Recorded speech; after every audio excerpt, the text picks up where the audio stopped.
할렐루야. 오늘도 함께 예배하는 모든 성도님들에게 하나님의 은혜와 능력과 축복이 넘치시기를 주님 이름으로 축원합니다. 여러분, 로미오와 줄리엣 잘 아시지요? 여기 계신 분들 중에 모르시는 분은 한 사람도 아마 없으실 겁니다. 그 정도로 유명한 영국의 대문호 세익스피어의 대표적인 희곡입니다. 젊다고 표현하기에는 다소 어린 14세의 두 청춘 남녀의 조금은 비극적인 사랑 이야기이지요. 수많은 연극과 영화로 만들어져 많은 사람들에게 세기를 뛰어넘어 사랑을 받고 있는 작품이기도 합니다. 그런데 이 작품은 창작 작품이 아니라 실제 있었던 이야기를 바탕으로 각색한 거라고 그래요. 그래서 4대 비극에는 들어가지 않는다고 합니다. 지금도 베로나에 가면 로미오와 줄리엣이 살았던 곳이 있다고 하네요. 그래서인지 더 애절하고 간절한 사랑 이야기인 것 같습니다. 슬프기도 하지만 한편으로는 조금 부럽기도 한 두 사람의 러브스토리, 여러분들은 어떻게 생각하시는지요? 누구나 한 번쯤은 꿈꿔 모았던 열렬하고 뜨거운 사랑 이야기가 아닐까 싶습니다만, 혹시 여러분들은 지금 로미오와 줄리엣처럼 뜨거운 사랑을 나누고 계시지는 않는지요? 아니면 혹 지난날 그런 간절하고 애절한 사랑의 경험들이 있으신지요? 그래서인지 사랑, 이 단어는 듣기만 해도 왠지 우리 가슴을 설레게 하는 그런 단어임에는 틀림이 없는 것 같습니다. 눈치를 채셨는지 모르겠습니다만 오늘은 여러분들과 바로 이 사랑 이야기를 나누려 합니다.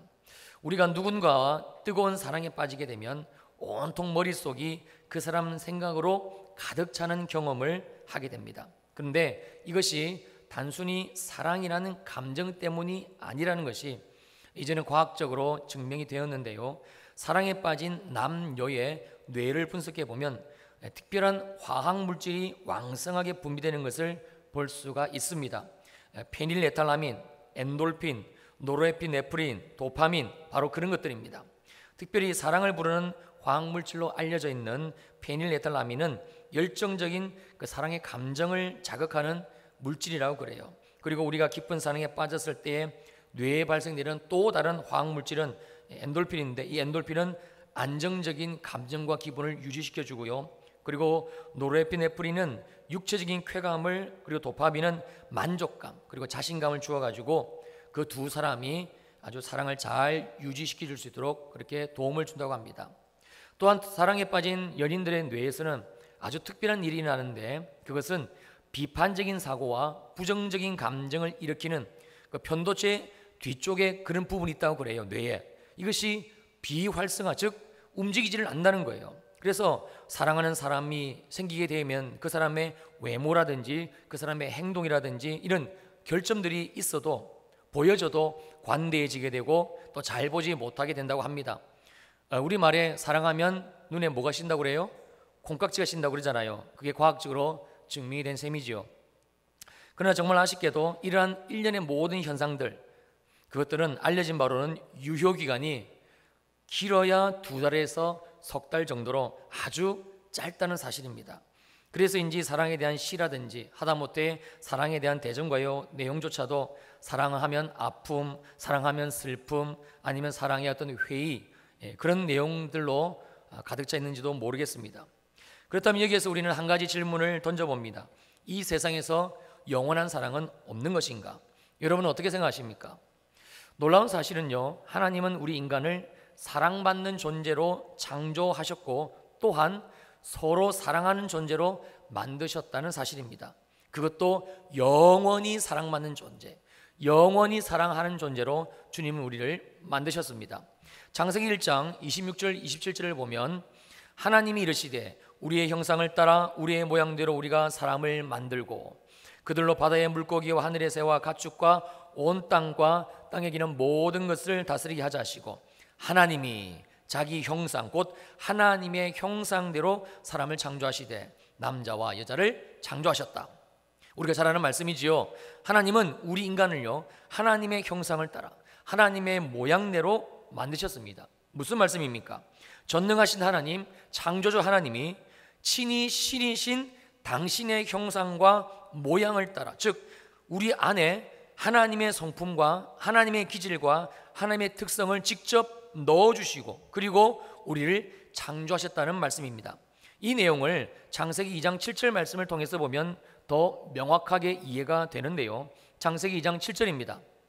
여호와 하나님이 땅의 흙으로 사람을 지으시고 생기를 그 코에 불어넣으시니 사람이 생명이 되니라. 이 말씀은 창세기 1장 26절과 27절에서 살펴본 하나님의 형상과 모양, 즉 하나님의 성품, 하나님의 기질, 하나님의 특성이 무엇인지 구체적으로 말씀해주고 있습니다. 바로 하나님이 우리 인간을, 저와 여러분들을 땅의 흙으로 지으시고 그리고 직접 우리 코에다가 후 하고 불어넣어주신 생기라는 말씀입니다. 여기에서 말씀하고 있는 생기는 그 원어적인 의미가 하나님의 숨결, 하나님의 호흡, 하나님의 생명입니다. 정말 놀라운 사실은 하나님이 우리를 지으실 때에 우리 안에 친히 넣어주신 하나님의 형상, 하나님의 모양은 다름 아닌 하나님의 생명이었습니다. 즉 하나님은 우리를 하나님의 생명과 함께 창조하셨다는 말씀입니다. 하나님이 생명을 우리에게, 나에게 나누어 주신 거예요. 무엇입니까? 이 말씀이 우리에게 어떤 사실을 말씀해 주고 있습니까? 바로 인간을 향하신, 바로 우리지요, 나이지요, 나를 향하신 하나님의 사랑, 나에게 하나님의 생명을 주시기까지 사랑하시는 하나님의 사랑을 말씀하는 겁니다. 쉽게 말씀드리면 이런 겁니다. 한 자매가 형제에게 묻습니다. 두 사람은 서로 사랑하는 연인 사이입니다. 이때 자매가 형제에게 자기야 나 사랑해? 그때 형제가 이렇게 대답을 합니다. 그럼 사랑하지. 그래서 자매가 형제의 그 대답이 양이 안 차는지 다시 묻습니다. 자기야 나 정말로 사랑하는 거 맞아? 그때 형제가 목소리에 잔뜩 힘을 주고 자매의 질문에 이렇게 쐐기를 박습니다. 그럼 정말로 사랑하고 말고 죽도록 사랑해. 내 생명보다 더 사랑해. 자기 생명보다 자기를 더 사랑해 준다는데 뭐라고 더 물을 말이 있겠습니까? 하나님은 우리를 죽도록 사랑하셨어. 당신의 생명보다 더 사랑하셨어. 조금도 주저하지 않으시고 일말의 망설임도 없이 하나님 당신의 생명을 친히 피조물인 우리에게 부어주셨습니다. 그리고 우리 인생을 만드신 겁니다. 그리고 하나님은 정말 우리를 사랑하신다는 그 증거로, 우리를 정말 그렇게 사랑하신다는 증거로 하나님 당신이 만드신 모든 피조세계를, 하나님 외에 모든 피조세계를 몽땅 다 주셨습니다. 창세기 1장 28절입니다. 하나님이 그들에게 복을 주시며 하나님이 그들에게 이르시되 생육하고 번성하여 땅에 충만하라. 땅을 정복하라. 바다의 물고기와 하늘의 새와 땅에 움직이는 모든 생물을 다스리라 하시니라. 하나님이 인간을 사랑하시는 증거는 또 있습니다. 우리에게 하나님 생명의 분량으로 사랑을 쏟아부어 인간 창조를 마치신 주님이 하신 하나님 스스로의 고백이 바로 그것입니다. 창세기 마지막 1장의 마지막 절이죠. 31절을 보면 하나님이 지으신 그 모든 것을 보시고 무엇이라고 말씀하셨는가 하니 심히 좋았더라. 여기에서 심이라는 히브리어는요, 양적으로 질적으로 더할 나위 없는 충만한 상태를 뜻합니다. 하나님 당신의 생명을 쏟아 부어 주셔서 인간을 만드시고 그리고 인간에게 하나님이 지으신 모든 피조세계를 다 주셨으니 이것보다 더 큰 은혜, 이것보다 더 완전한 창조, 인간보다 더 큰 하나님의 사랑을 입은 피조물이 세상 천지에 무엇이 있겠습니까? 충만하신 하나님께서 당신 안에 충만하신 사랑과 은혜로 하나님의 충만한 생명을 부으시고 인간을 창조하셨으니 어찌 하나님 스스로 이런 감탄이 나오지 않을 수가 있겠습니까? 심히 좋았더라. 그렇습니다. 인간은 하나님의 최고의 사랑을 받고 창조된 유일한 피조물인 것입니다. 누구입니까? 바로 저와 여러분들, 바로 나입니다. 사랑하는 성도님들, 우리는 하나님의 사랑 가운데서 이 땅에 태어났고 또한 하나님의 사랑을 받고 누리고 하나님과 사랑 안에서 교제하고 살아가는 존재입니다. 이것이 우리의 삶의 모습이어야 합니다. 반드시 그래야만 됩니다.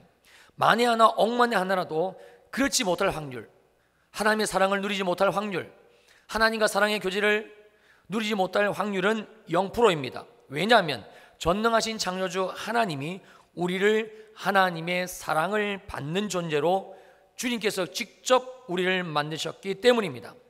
그런데 만약에 정말 만약에 지금 이 시간 저와 함께 주일 2부 예배를 드리는 성도님들 중에 목사님, 저는 하나님이 정말 저를 그렇게 사랑하시는지, 정말 하나님이 저를 그렇게 사랑하시는지 잘 모르겠어요 라고 생각하시는 분이 계신다면, 또는 목사님, 저는 지금까지 살아오면서 단 한 번도 하나님이 나를 사랑하신다는 사실을 경험해 본 적이 없어요 라고 말씀하시는 분이 있으시다면 죄송합니다만 그분은 예수 믿는 신앙생활을 지금 잘 못하고 계신 겁니다. 이렇게밖에 말씀드릴 수가 없어 정말 죄송합니다. 그러나 사실입니다. 하나님의 사랑을 알지 못하고 하나님의 사랑을 누리지 못하는 그분은 분명히 지금 예수를 잘못 믿고 있는 겁니다. 세상에서 제일 불행한 사람은요, 돈 없는 사람이 아닙니다. 세상에서 제일 불행한 사람은 출세하지 못한 사람도 아닙니다. 자기 집한 채 가지지 못한 사람, 차 없는 사람. 지금 여러분이 나는 이게 없고 나는 저게 부족하고 나는 이 문제 때문에 나는 행복하지 못해, 나는 불행해라고 여기는 바로 그것 때문에 그것이 우리를 행복하게 하고 우리를 불행하게 만드는 게 아니라는 사실입니다. 세상에서 제일 불행한 사람은 예수를 믿으면서도 교회를 다니면서도 하나님을 경험하지 못한 사람입니다. 하나님의 사랑이 무엇인지, 나를 구원하신 구주 예수 그리스도의 십자가의 은혜와 사랑이 무엇인지 모르는 사람, 경험하지 못한 사람, 여러분 바로 그 사람이 세상에서 제일 불행한 사람이고 세상에서 가장 불쌍한 사람입니다. 요한복음 11장 32절 35절 전체 내용이 깁니다만 이 말씀만 보면 우리가 잘 아는 마리아와 마르다 그리고 죽은 나사로의 사건이 기록되어져 있습니다. 32절입니다. 마리아가 예수 계신 곳에 가서 배웠고 그 발 앞에 엎드려 이르되 주께서 여기 계셨더라면 내 오라비가 죽지 아니하였겠나이다 하더라. 예수께서 그가 우는 것과 또 함께 온 유대인들이 우는 것을 보시고 심령의 비통히 여기시고 불쌍히 여기사 이르시되 그를 어디 두었느냐 이르되 주여 와서 보옵소서 하니 예수께서 눈물을 흘리시더라. 지금 예수님이 이 나사로의 죽음 앞에서 심령의 비통히 여기시고 불쌍히 여기신 이유는요, 여러분 죽은 나사로 때문이 아닙니다.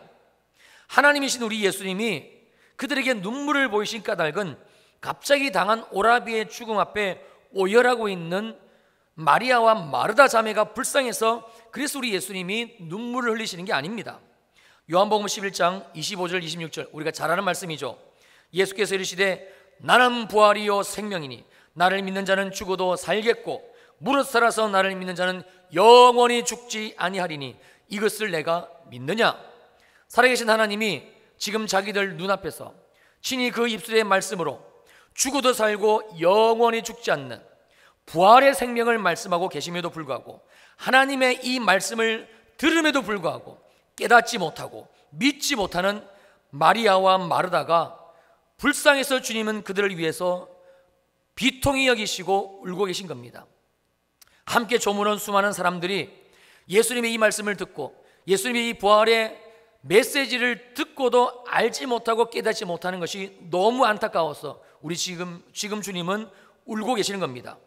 우리 인생이 죽음 앞에 오열하고 무너질 수밖에 없음을 아시고 우리를 사랑하시는 주님이 부활의 생명을 가지고 오셨음에도 믿지 못하는 우리들, 믿기만 하면 예수 그리스도의 십자가와 부활의 사건을 우리가 믿기만 하면, 아니 주님 앞에 그 믿음을 달라고 나가기만 하면 주님이 우리에게 믿음을 주실 터인데, 그래서 그 믿음을 소유할 터인데, 근데 그 믿음을 가지지 못해서 죽음으로 인한 굴레에서 벗어날 수 있는 기회를 박탈당하고 여전히 죄와 저주와 사망 가운데 처해 있는, 예수가 왔고 예수가 죽었고 예수가 부활하셨음에도 불구하고 그 예수를 믿는 믿음이 없음으로 말미암아 여전히 죄와 저주와 사망 가운데 교회를 다니고 예배를 드리고 집사이고 권사이고 장로이고 목사임에도 불구하고 십자가의 구원과 예수의 부활의 산소막이 없는 우리들을 보시고 지금 주님이 울고 계시는 겁니다.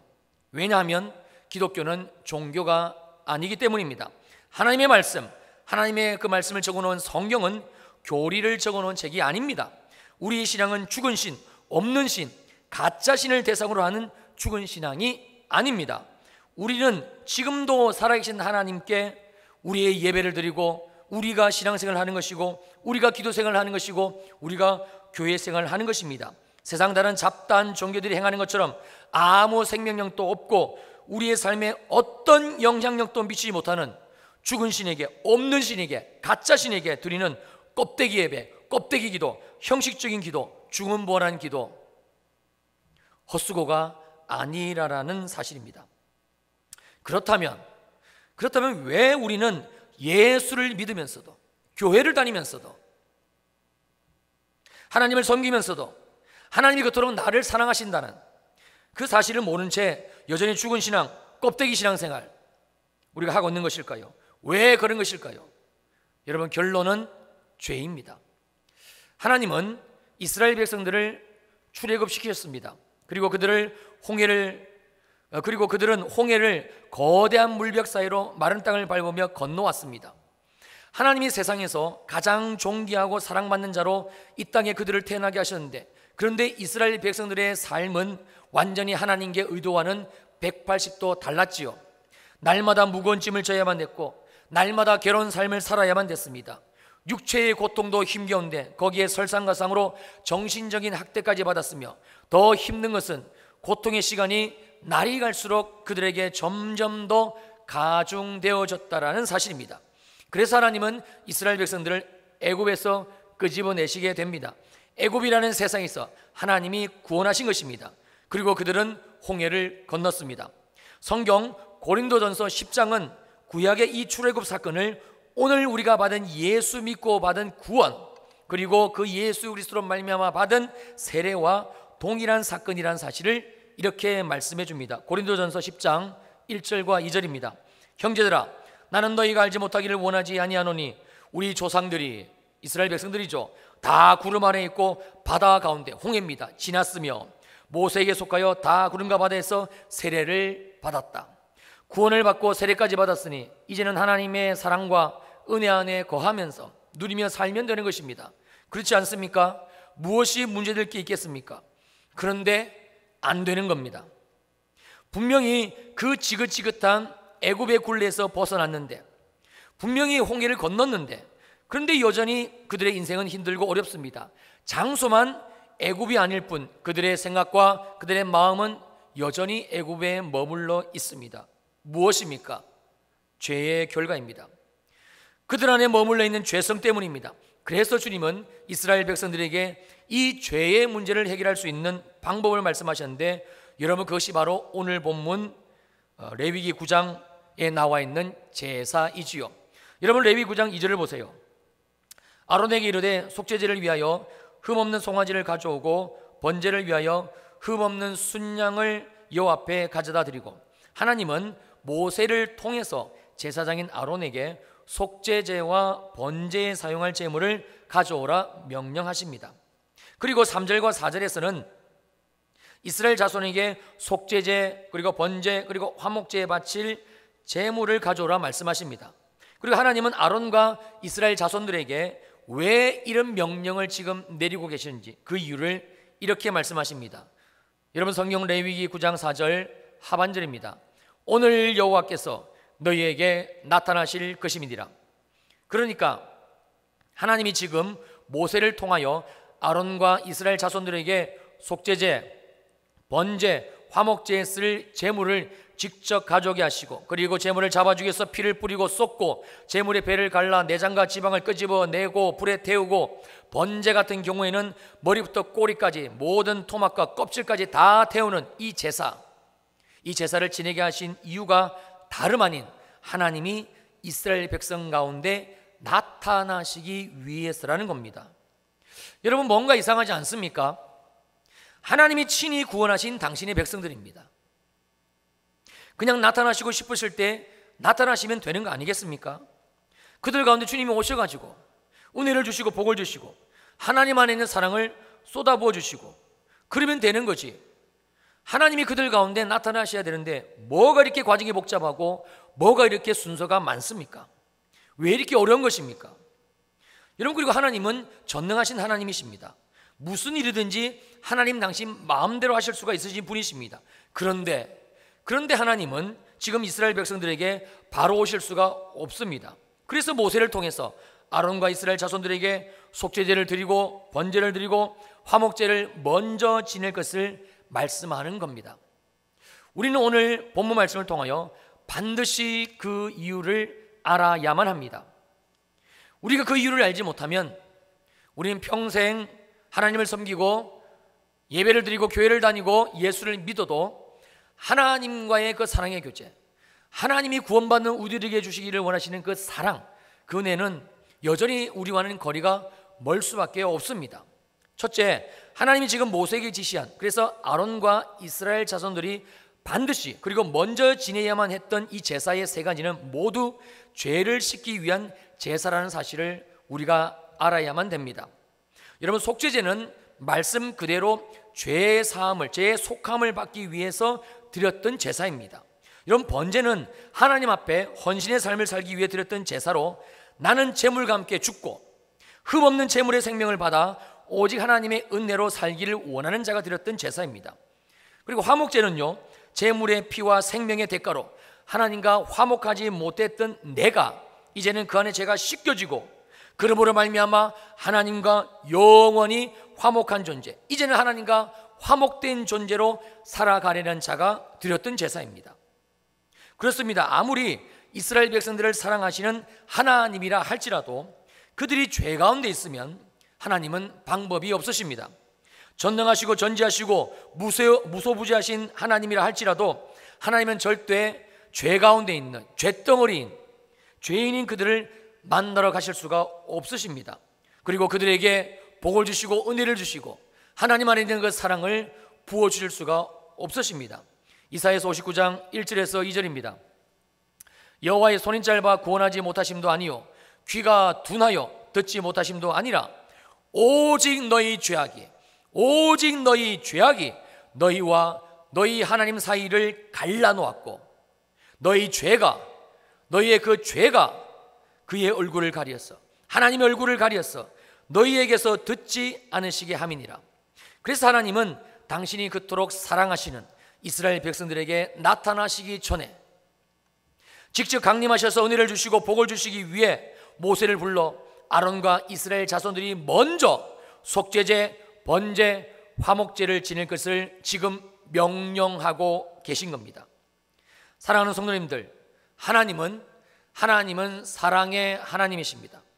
그리고 그 사랑은 바로 나를 향하신 사랑이십니다. 그리고 나를 향하신 하나님의 사랑은 세상 그 어떤 사랑보다 크고 충만하고 깊습니다. 우리가 서두에 창세기 1장 말씀을 통해서 하나님이 우리를 창조하신 그 내용부터가, 우리를 만드신 그 목적부터가 우리를 사랑하시기 때문이라는 사실을 알 수가 있습니다. 여러분, 우리는 창조를 믿는 자들입니다. 정말 여러분들 창조를 믿습니까? 하나님의 창조를 믿습니까? 여러분, 우리가 하나님의 창조를 믿는다는 말씀은요, 우와, 저 나이아가라 폭포, 저 어마어마한 폭포를 어찌 자연이 그냥 우연히 어쩌다가 생겼다고 말할 수가 있어? 하나님이 만드신 것이지. 우리가 기상천외 한 사건들, 아름다운 절경들, 비경들 보고 이야, 하나님이 만드신 것, 하나님의 창조는 아름답네, 정말 하나님의 창조는 멋지네. 여러분, 그걸 믿는 게 하나님의 창조를 믿는 게 아닙니다. 하나님의 창조를 나는 믿습니다라는 고백은요, 창세기 1장에 성경의 가장 첫머리에서 우리에게 요구하고 계시는 창세기의 믿음, 창조를 믿는 믿음은 하나님이 나를 창조하셨습니다라는 것을 믿는 겁니다. 하나님의 생명으로 나를 창조하셨습니다. 하나님의 형상과 모양으로 나를 창조하셨습니다.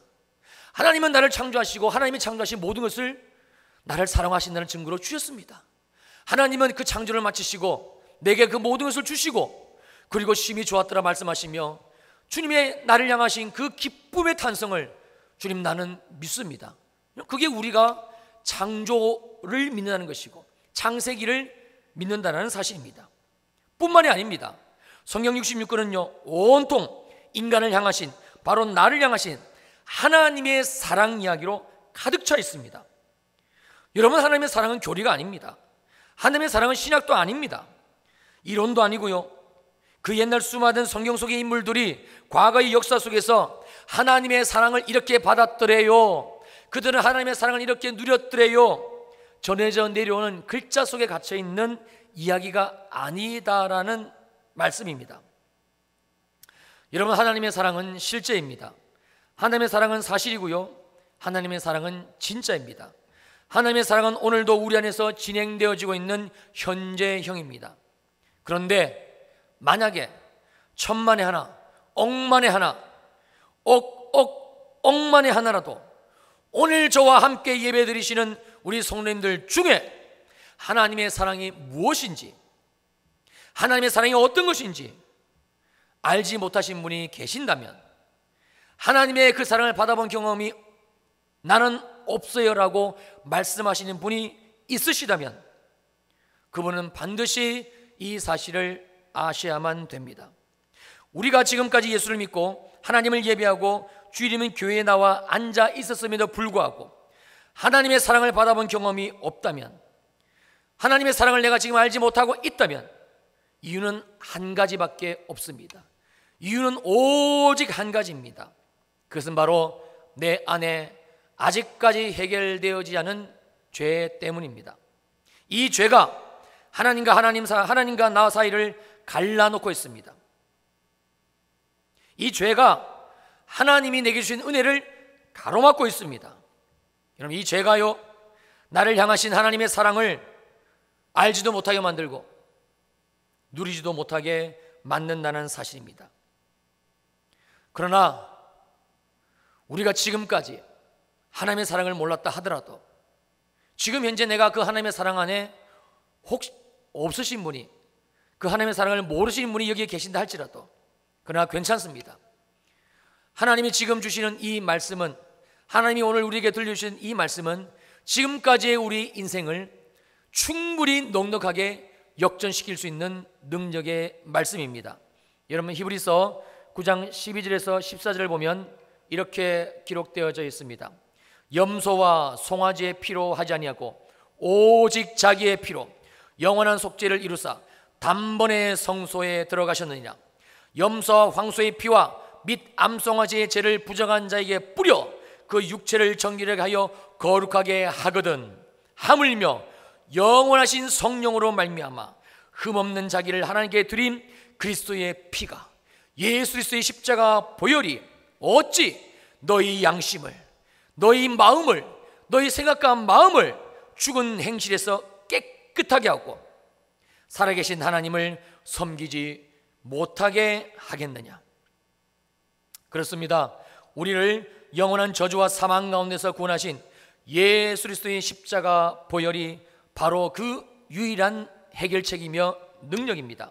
그 옛날 하나님이 아론과 이스라엘 자손들에게 그들을 만나시기 위해, 그들에게 내려가시기 위해, 그들에게 은혜와 사랑과 복을 주시기 위해 먼저 그들에게 명령하셨던 것, 제물의 생명과 피를 가지고 속죄제를 드리고 번제를 드리고 화목제를 지낼 것을 명령하신 것처럼 오늘을 살아가는 우리들에게 날마다 매일 바로 지금 예수 그리스도의 십자가 보혈로 씻기움 받고 또 씻기움 받고 그리고 거룩을 회복하라고 말씀하고 있다라는 사실입니다.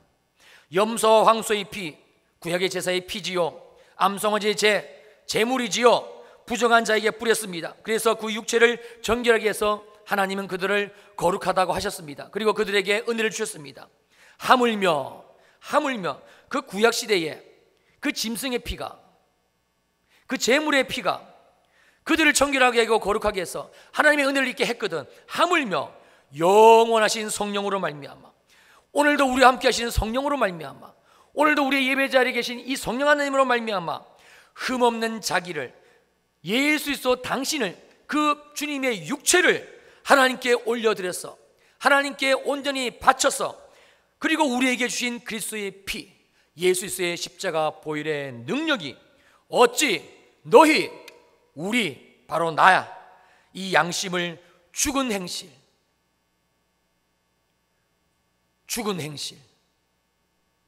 예수가 믿겨지지 않는 행실, 하나님의 은혜를 누리지 못하는 행실, 예배가 기대와 소망이 되지 않는 행실, 이 죽은 행실에서 깨끗하게 하고 살아계신 하나님을 섬기게 하지 못하겠느냐, 그렇게 하신다라는 겁니다.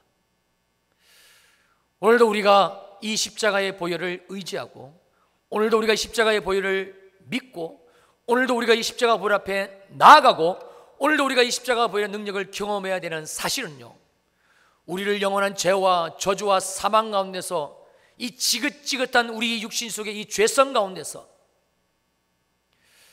여러분, 인간은 정말 연약합니다. 세상에 인간처럼 연약한 존재는 없습니다. 하나님이 우리 안에 하나님의 형상과 모양을 주셨지만 여러분, 우리는 정말 연약합니다. 이 세상에 어떤 사람도 상처 없는 사람, 그 상처로 말미암은 쓴뿌리가 없는 사람은 한 사람도 없습니다. 우리는 사람들에게서, 그 관계 속에서 통계적으로 가장 큰 상처는 부모가 준다 그래요. 왜 그런 것입니까? 모르니까. 자기 자식이라고 본인이 직접 하나님의 은혜를 받고, 하나님의 구원을 받고, 하나님의 사랑을 받고, 그리고 그 부부로부터 그 사랑을 받고 경험이 없으니까 그 자녀에게 상처를 주는 거예요. 우리에게는 이 모든 상처가 있습니다. 우리 육신 속에는 여전히 죄의 본성이 있습니다. 여기 있는 목사 마찬가지입니다. 여러분 안에 죄성 저에게 동일하게 있습니다. 제 안에 음란이 있습니다. 제 안에 욕심도 있고요, 시기하고 미워하고 질투하고 부정적인 생각, 저에게도 여러분들과 똑같이 있습니다. 우리를 그 구주 예수 그리스도의 십자가의 보혈로 구원해 주시고, 오늘도 그 십자가 보혈의 능력을 의지해서 살게 하신 이유는, 그 죄를 해결할 수 있는 유일한 방법은 예수 그리스도의 피밖에는 없기 때문에 그렇습니다. 여러분, 제가 광고 시간에 수련회 광고를 드렸습니다. 하나님이 이번에 우리 교회에 큰 은혜를 주실 것입니다. 은혜를 사모하시기를 주님 이름으로 축원합니다. 여러분, 은혜는 누가 받는가? 반드시 회개하는 자가 받습니다. 오늘 한국교회 강단에 회개가 사라져 버렸습니다. 일주일 동안 고생하고 온 성도들에게 당신 죄인이야, 왜 당신 안에 죄성을 해결하지 못하고 있어, 왜 하나님의 사랑을 누리지 못하고 있어 라고 강단에서 말씀이 떨어지면 괴롭지요. 누가 내가 죄인이라고 그러는데, 왜 당신 그렇게 예수 믿냐고 그러는데, 왜 당신 그렇게 신앙생활 그렇게밖에 하지 못하냐고 그러는데 좋아할 사람이 누가 있습니까? 그 강단에서 십자가의 메시지, 회개의 메시지가 사라져 버렸습니다. 아닙니다. 여러분, 십자가와 회개와 그 죄사함의 은혜는 날마다 우리 가운데 있어져야 됩니다. 오늘 우리에게 주신 이 말씀, 왜 우리가 하나님의 사랑 가운데 누리지 못하고, 왜 우리가 하나님의 은혜를 받지 못하는지, 여러분 진실하게, 정말 정직하게 여러분의 삶을 한번 하나님의 말씀 앞에 내려놓고 보세요. 정말 여러분의 삶에 주 예수 그리스도의 사랑과 기쁨과 은혜가 충만하신 것인지, 정말 예배가 소망이 되어지고 정말 주일이 그 어떤 날보다 여러분 기다려지시는 것인지, 이 한 시간의 예배가 기쁘고 감사하고 내가 살아가신 하나님을 예배하다니, 내가 살아계신 주님 앞에 예배하는 존재라니 이 예배의 기쁨이 누려지는지, 예수를 믿고 구원을 받았음에도 불구하고 왜 내 언어가, 왜 내 생각과 마음이 바뀌어지지 않는 것인지, 왜 나는 여전히 내 자녀들에게 내 안에 있는 상처의 쓴뿌리를 쏟아내고 있는 것인지 알아야 됩니다. 여러분, 예수 믿는 것은, 예수 믿고 구원받은 것은 교리도 아니고 신학도 아니고 이론이 아닙니다. 실제입니다. 예수 믿고 구원받은 것은, 십자가의 구원은요, 우리를 모든 죄와 저주와 사망 가운데서 우리를 끄집어내시고, 하나님이 우리를 태초에 만드시고 우리를 영원한 사랑받는 존재로 만드시고 우리와 함께 하시길 원하시는 그 주님의 뜻을 이루시는 놀라운 축복이라는 사실입니다.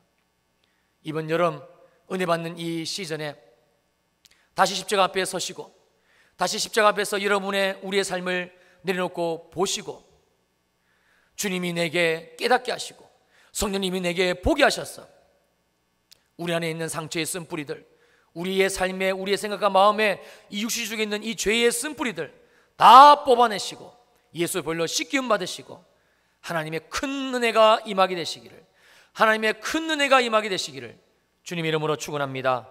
축원합니다. 아멘. 기도하시겠습니다.